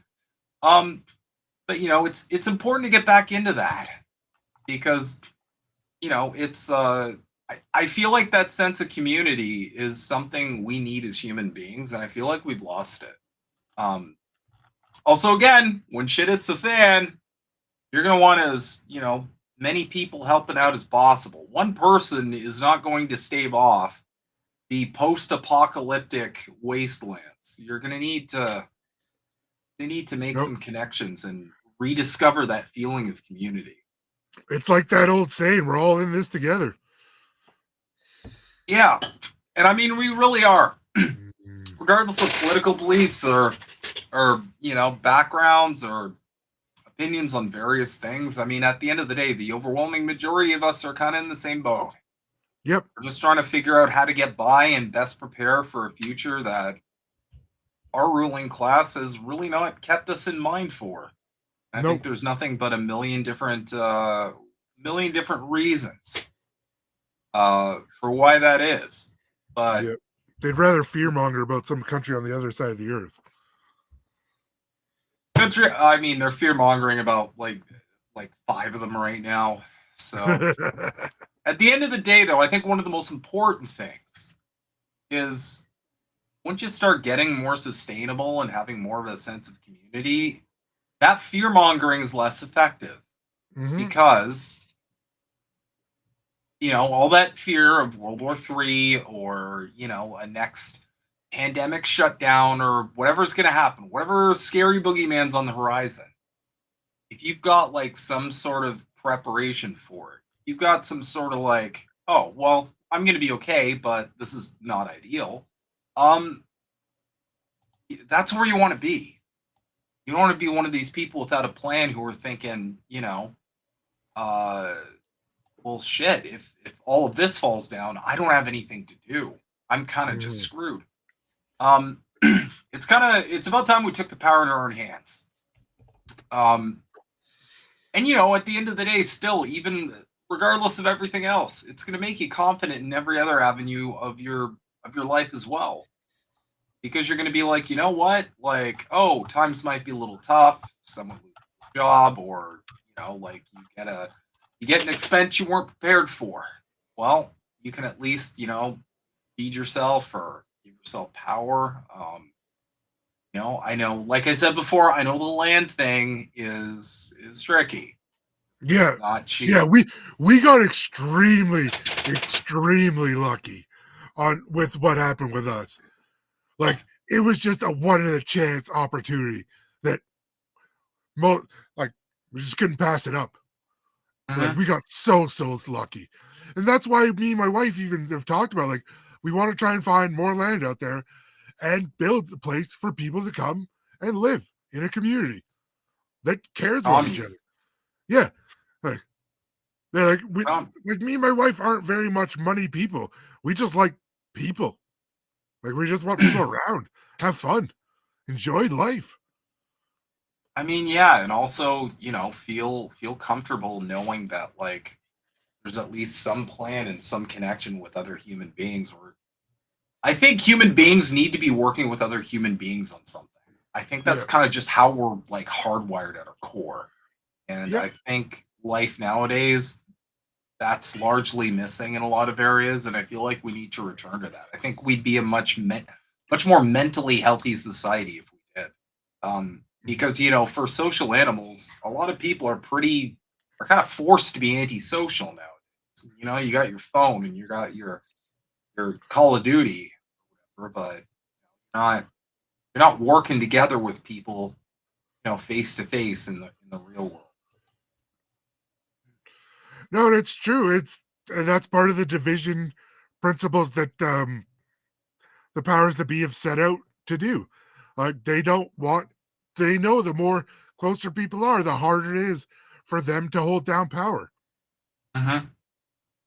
That's a big part of building dual power as well, because at the end of the day, like if people are at a point where they can just look out for each other and be sustainable, all of a sudden this whole like we're gonna take shit away from you until you comply sort of tactics that we're seeing across the board don't matter as much.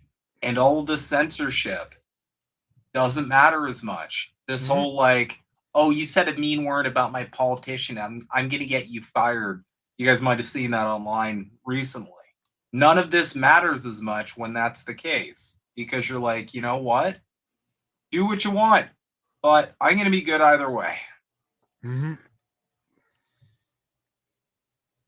right, well, in that case, thanks again, Yeti, for knocking this one out of the park. I feel smarter for this, which is good. Glad I could teach people something. That's my goal in life. Of course. Yeah, we're glad for you. Anyway, guys, thanks for tuning in to episode 5, self-sustainability. Episode 6, we will be doing stuff and things. So tune in for stuff and then other things and stuff. Other things and stuff also tentative. Anyway, everybody,